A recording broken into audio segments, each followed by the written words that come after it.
Hello, everybody. I'm Charles Taylor. First of all, I want to say that the video I just made about me doing a fish and pole test, I want to make a new one. It messed up. I was outside fishing with my little nephew. Um, but this is not about that right now. This is the stuff that I've been going through about life. Testimony that means dearly to my heart. Um, I in 2001, I had I went to donate blood for the World Trade Center. And when I went to donate blood for the World Trade Center, I um, went to Hawksworth here in Middletown, Ohio, and no, I'm not getting paid for them for advertising their name. So I they told me I was able to donate blood because my heart was too low. And sorry for my voice. I'm kind of getting over a sore throat and a cold. Um, they couldn't find no pulse, and the lady of the nurse that was doing the testing, she she ended up having somebody. She told me that she's going to have a second opinion about what the reading was, so she wouldn't get mixed up. The second nurse came up, goes, "Honey, we're not going to be able to take your blood because your pulse is too low." And I was like, why not? I donated before and in there tested my pulse. I was like, I want to do this for the World Trade Center, for the people in New York. I want to do this.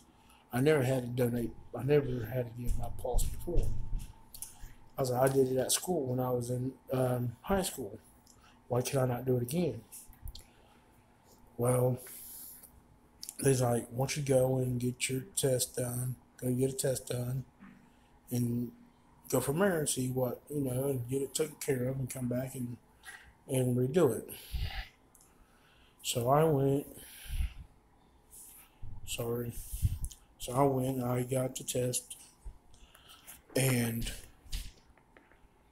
the doctor, Dr. Brown, put me on hooked me up to a monitor, EKG, and they said I was having irregular heartbeats, that I was not doing too good, that um, they didn't know what it was. They just did EKG and that was it. Um, went to They put a heart monitor on me to take home. A week later, about a couple days or so later, they wanted to do a stress test on me to see what was going on with my heart. Well, they had me on Coreg at first, and I guess the Coreg was to slow my rhythm down too. I mean, picking my rhythm up too fast. I don't know. They took me off of it. Well, um, I ended up going back to Dr. Brown, and he was going to hook up the heart monitor to me. And the last cord he plugged in, he looked at looked at it right before I mean, he couldn't even get me onto the machine. I mean, onto the thing to do the test. He hooked the last cord up. He goes, "Mr. Taylor, I'm sorry. If I put you on the machine right now, you will have a heart attack. You could possibly have a stroke, or possibly die." And he goes, "Your heart is like a 50 to 60-year-old man's heart that one side is not working right. It's not pumping out the blood." So I go get my I go get my I go do some more testing and stuff and everything and there sorry. So I go and do some more testing about with my heart, They did they went to my groin, shot some dye up in me, run some tests on my heart, and that's when they found out that my inside my heart was skipping beats and it was pumping out blood, but not as it should. It was pumping out blood like water drops. It was taking blood in, but it's not pumping it out. Well, I the doctor told me I wasn't able to do nothing. I, the doctor told me I had to lay back, not overdo stuff, and that I had to take it easy. Well, in the middle of 2001, getting told this, and I used to play special league basketball and used to play sports out with my family and stuff. I was very active. I was playing basketball. I was playing baseball, out running, playing football. And the doctor told me I can't do this. So I'm sitting here telling him, I told myself, I was like, well, doctor ain't gonna sit here and tell me I can't do something and knowing what I'm able to do and what I want to do. And well, 3 o'clock in the morning in the dead of winter, and I think it was September, December, or January, and I had a full burst of energy where I would want to do something, do anything. I don't care what it was. I just want to do something. So I went out jogging at 3 o'clock in the morning. I didn't go around the block. I just went up and down the road, and I went down. I stopped, catch my breath a little bit just to make sure, because I never had this put in my chest. I never had one of these before, so I didn't know what to expect. I went back home. I was fine. I um, I went home, lay down for a little bit, relaxed. I was like, I'm gonna go out and do it again. Well, went out and I got up, went outside, started stretching, and I went out a little bit further. I started going, jogged out a little bit further. I stopped, started stretching, and I was about to pace myself. Well, when I started about to pace myself, I ended up jogging a little bit harder than what I was. I kept telling myself, pace harder, pace harder, pace harder. So I started pacing harder and harder. And when I went to pace harder, I ended up I got to my next door neighbor's mailbox out in the middle of the street. And I found myself face first on the ground. At the time, I was like 360 or 260, give or take, I don't know. And my eyes rolled back of my head. I was seeing blood, seeing red like it was blood, pink, um, body going in convulsions. Nobody around, snow on the ground, and this thing was going off, hit me hard. I mean, boom, boom, boom. I mean, not like that, but it went boom, boom. I mean, it was going off. I was sitting there laying myself there. I was like, man, if I don't get up, I'm going to die. Nobody's out here to help me. My mom don't know I'm outside. Yeah, I was living with my mom at the time. My mom didn't know I was outside. No one knew I was outside. It was 3 o'clock in the morning. I'm laying there. I was like, if I don't get up, I'm going to die. So at 3 o'clock in the morning, I ended up going. I went in the house, and mind you, the thing, boom, boom, boom, while I'm walking. It went off like 3 times, 2 or 3 times while I'm laying there. 2 or 3 times when I'm walking. I go in my mom's bedroom. I jumped in my mom's bed to let her know what's going on. And all of a sudden, boom, boom, Boom. My mom gets off the phone, calls 911. Well, I get, and mind you, this thing is still going off. I'm going into the living room. I jump on the couch. Boom. Boom. And finally it stops. I guess because the thing caught up in my heart that the machine helped my heart to calm down or got back in rhythm, that I didn't need to shock it no more. Well, I'm sitting there. I was like, my mom's telling me to go outside and wait for the paramedics. And I was like, Mom, I'm too scared to go. Well, paramedics came and I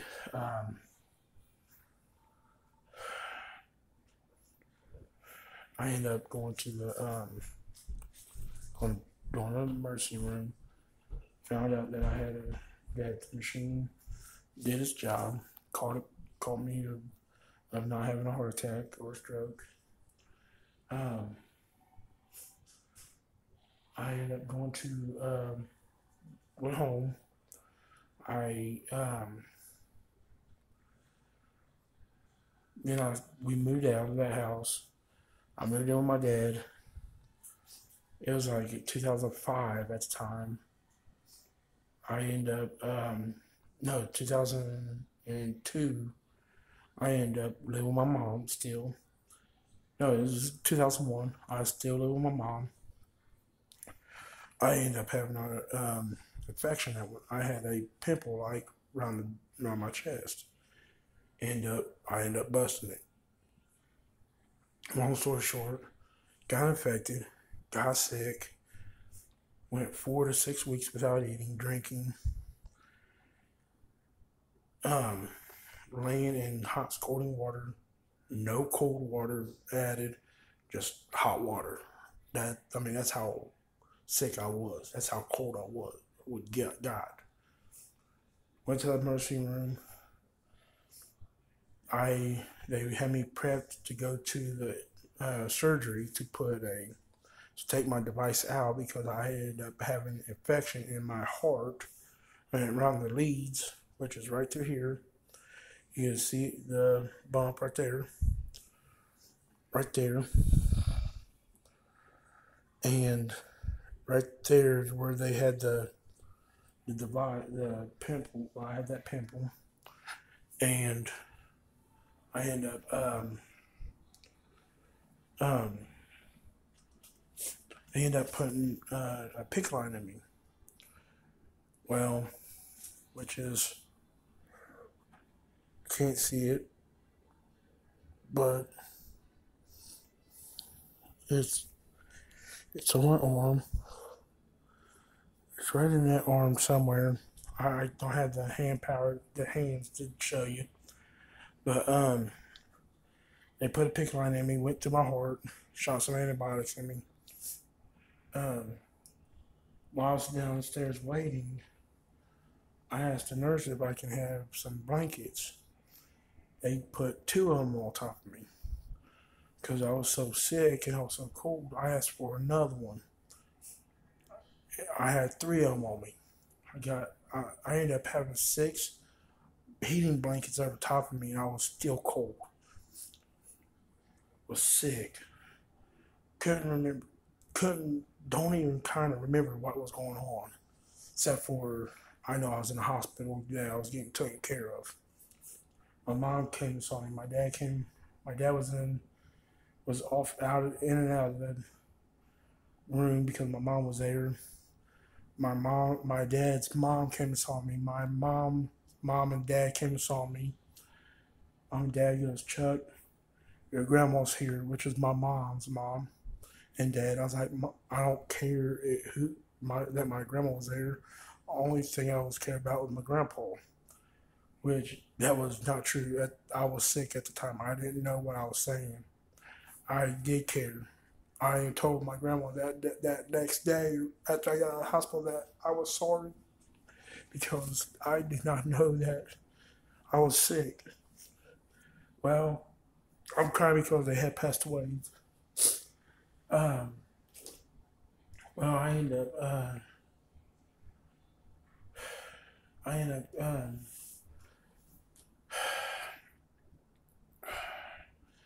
I ended up getting out of it. I ended up going home. My dad said my fingernails, my lips, my skin, my lips was purple, my nails was purple, my lips were, and my skin was pale.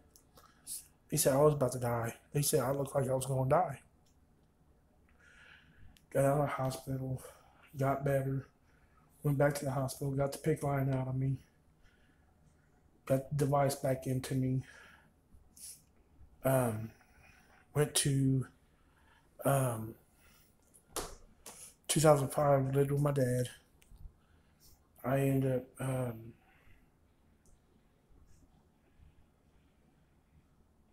I was so bad off in this world that I used to fight my brother and my sister till they. I mean, I could have killed them. I mean, that's how bad I was. I was I was grabbing at their eyes, grabbing by the throats. I mean, what you could think of, I'd done almost, except for a gun and knife. Um, and at that time, yes, I regret it big time because I love my brothers and sisters. I do. I really do. And it was in 2005. I was laying down in my dad's house in the back room, and I uh, I ended up catch myself going to this dark room. And in this dark room, there was a table that, I mean, it stretched miles and miles. I mean, the your mind couldn't comprehend on how big, how how long the table was, and all of a sudden I was standing across the table, and standing across me was Satan himself, and he had a human body, a lion's head, sharp. I mean, razor point sharp metal teeth like vampires. And he looked at me. He goes, um, "If you beat me in a game, I'll let you go free." Well, the chairs that we were sitting in had the long back like the Catholics do, and that stretched miles down the table with it. And I uh, I knew if I didn't say I wanted another chance in life before I sat down, I was not getting up. And I beat Satan in this game. In this game, I don't know what it was.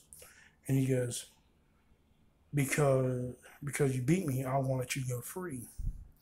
He goes, you see this door behind me? I was like, yes. He goes, and it's like how your TV scrambles make that. That's what it looked like. He goes, you see that? I was like, yeah. He goes, go through there and you're free. I said, all right, good. So I went through it, and the room got darker. Well, the room got so dark that you can go like this to your face and still couldn't see your hand. I heard a voice beside me goes, "You're in here too?" I was like, "Yeah." I was like, "That MFer promised me I'll F and get out of here. That effing liar." I mean, I was cussing. I was cussing up a storm. And I turned around. I looked through the doorway, and there he was sitting, and fire was around him, fire in his eyes, and with the deepest voice that you ever could think of, and goes, "You dumb fool! I don't keep my promises." Well, after that, I woke up. I went from my bedroom to the living room in my dad's house, good about 20, 30 minutes. And finally, I dropped down to my knees. I was like, "Lord, please forgive me. Take me in. I need your strength. I need your help." I had not turned back from that since until I met up with some girl. And when I met up with a girl, that's when I turned my heart away from God. Am I ashamed of it? Yes, I am. I'm still ashamed of it. And am I ashamed of the gospel? No, I'm ashamed of what I've done. And I finally turned my life back over to the Lord again. And He has been fighting with me right now because on Sundays I want to go to church, and Satan knows that, and he won't let me sleep. And I try to sleep, and I can't. And when I do sleep, it's hard for me to wake up. It's like I don't get enough sleep.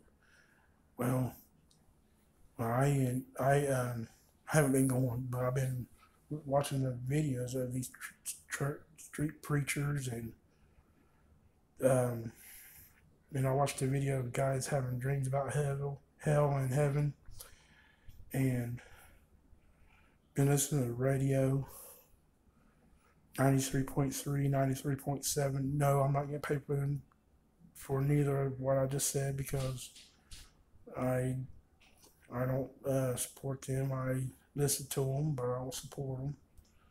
Um, but I've been dealing with a lot of stuff, and since I watched been watching the videos and stuff, I've been fighting in the flesh over it, and I've been praying hard and constantly harder.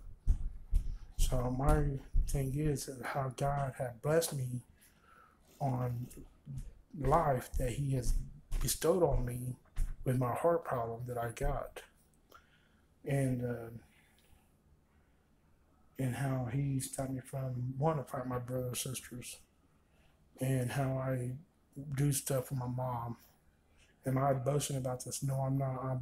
I'm praising God for letting me doing this because God is everything to me. Am I ashamed of Him? No, I'm ashamed of what I've done. People say that, oh, Jesus will forgive you. Yeah, He will forgive you, but He will also turn you away from a hardened heart and a reprobate mind if you do not believe and trust in Him, if you do not obey His commandments, if you do not obey His laws. And His first commandment that He wants you to obey is to love Him and love your neighbor. He said, if you do not love your neighbor, then how can you say you love your God, the person that you have not seen? He said, to love your neighbor is to love me, because if you cannot love your neighbor, which you do see, then then you do love me. But if you do not love your neighbor that you do see, then you cannot love Christ that you do not see. So I want to say, I do love God. I do love Jesus. I do love my neighbors. I love my brothers and sisters. And my testimony is on how God had worked with my heart, worked with my life. Do I slip? Yes, I do. I slip every day. Because it says, walk daily, die out daily, pick up the cross and come with me, but do not repeat the same sin. Um, so if you like this testimony, this testimony is dear to me, and also what makes me go on it.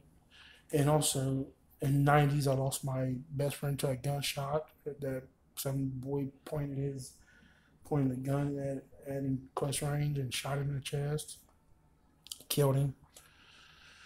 Lost my aunt same year to ovarian cancer.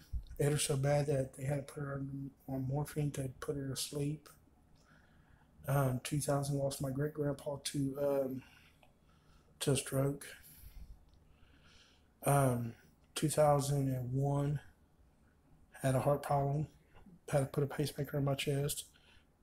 2010, lost my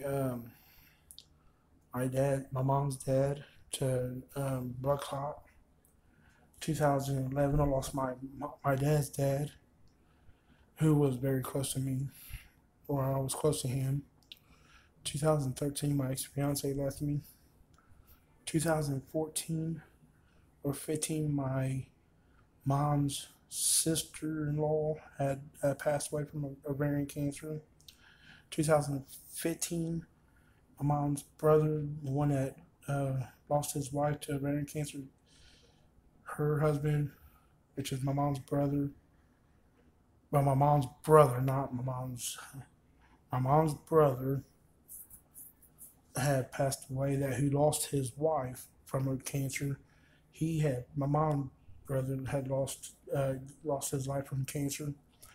Um, 2016, 17, I lost my mom's mom from Parkinson, um, Alzheimer's.